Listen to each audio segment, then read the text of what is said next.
Hello, welcome to my channel. ഇന്ന് ഞാനൊരു പുതിയ വീഡിയോ ആയിട്ട് വന്നിരിക്കുന്നത്. ഇന്നലെ ഞാനൊരു വീഡിയോ അപ്ലോഡ് ചെയ്തിരുന്നു, ആപ്പിൾ പറിക്കുന്നത്. ആ ആപ്പിളാണിത്. ഇത് ഞാൻ പിക്കിൾ ഇടാനാണ് പോകുന്നത്. എൻ്റെ വീഡിയോ ആദ്യമായിട്ട് കാണുന്നതാണെങ്കിൽ സബ്സ്ക്രൈബ് ചെയ്യാൻ മറക്കല്ല. അതുപോലെ തന്നെ ഈ വീഡിയോ സ്കിപ്പ് ചെയ്യാതെ ഫുള്ള് കാണണം. കണ്ടിഷ്ടപ്പെട്ടാൽ ലൈക്ക് ചെയ്യാനും കമൻറ്റ് ചെയ്യാനും ഷെയർ ചെയ്യാനും മറക്കരുത് കേട്ടോ. അപ്പോൾ ഇത് ഞാനിവിടെ കഴുകി എടുത്ത് വെച്ചിരിക്കുന്നതാണ്. ഇത് സ്കിൻ കളഞ്ഞില്ലെങ്കിലും കുഴപ്പമൊന്നുമില്ല, പക്ഷേ ഞാനതിന് ഇച്ചിരി കട്ടിയുള്ളതുകൊണ്ട് സ്കിൻ കളയാൻ ഓർത്തു. അങ്ങനെ നമുക്ക് ഇത് ഓരോന്നും സ്കിൻ പീൽ ചെയ്ത് അതിനുശേഷം നമുക്ക് ഉപ്പിലിട്ട് വെക്കണം, ഉപ്പ് തിരുമ്മി വെക്കണം. അപ്പം നമുക്കിതൊന്ന് ഇതുപോലെ ബാക്കിയെല്ലാം ഒന്ന് സ്കിൻ പീൽ ചെയ്തിട്ട് നമുക്ക് എങ്ങനെ ഉണ്ടാക്കുന്നതെന്ന് നോക്കാം.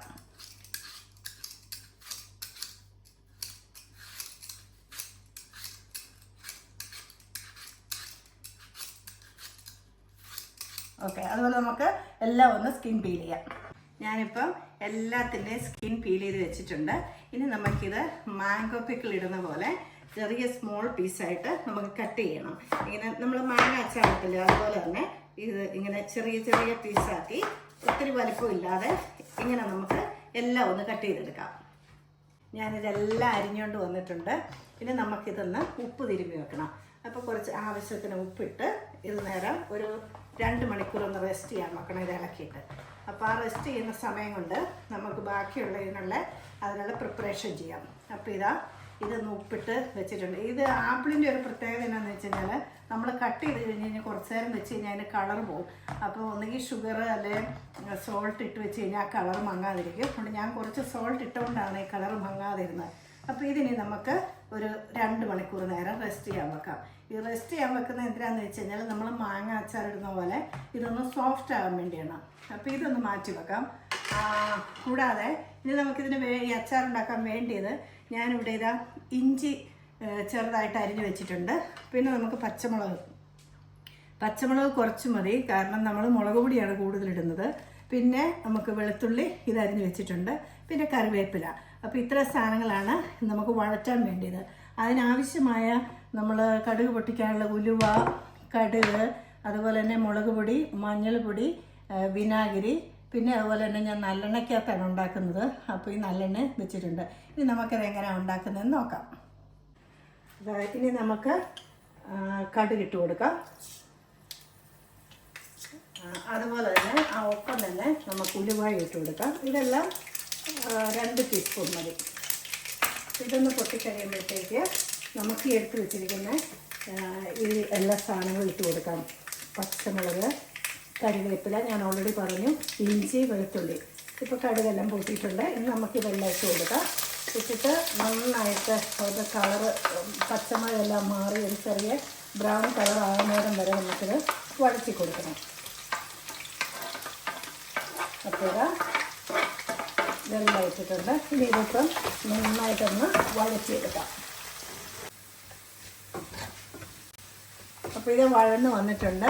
കളറൊക്കെ മാറി ഇഞ്ചിയും വെളുത്തുള്ളിയും എല്ലാം നന്നായിട്ടൊന്ന് ഫ്രൈ ആയിട്ടുണ്ട്. ഇനി നമുക്കിതിലേക്ക് മുളക് പൊടി ഇട്ട് കൊടുക്കാം.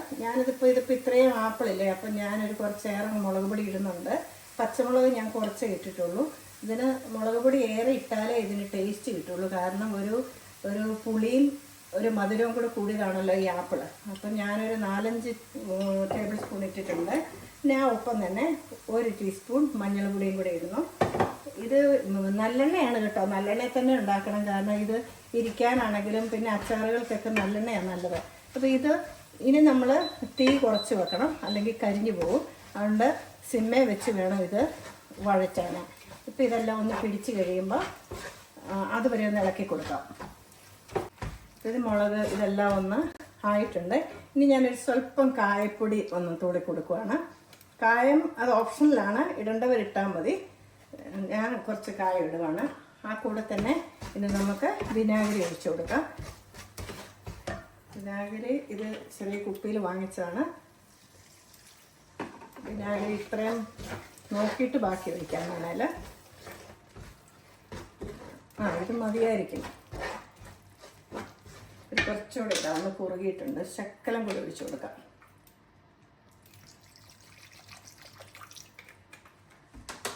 ഇനി ഇതിട്ട് കഴിഞ്ഞാൽ തിളയ്ക്കൊന്നും ചെയ്യില്ല. ഒന്ന് ചൂടായി കഴിയുമ്പോൾ നമുക്ക് അരിഞ്ഞു വെച്ചിരിക്കുന്ന ആപ്പിൾ ഇട്ട് കൊടുക്കാം.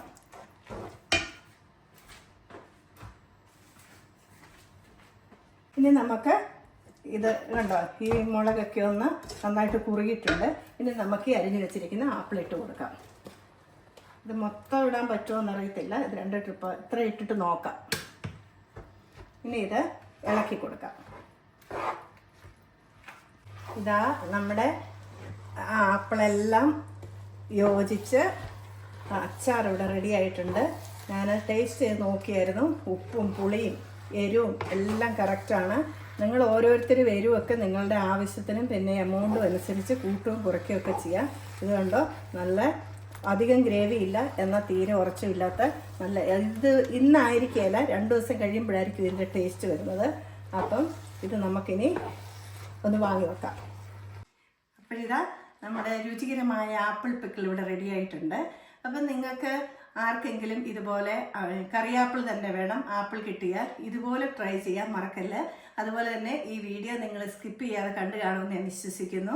നിങ്ങൾക്ക് ഈ വീഡിയോ ഇഷ്ടപ്പെട്ടാൽ ലൈക്ക് ചെയ്യാനും കമൻറ്റ് ചെയ്യാനും ഷെയർ ചെയ്യാനും മറക്കരുത്. ഞാൻ വീണ്ടും മറ്റൊരു നല്ല വീഡിയോ ആയിട്ട് വരുന്നതായിരിക്കും. അതുവരെ ബൈ ബൈ.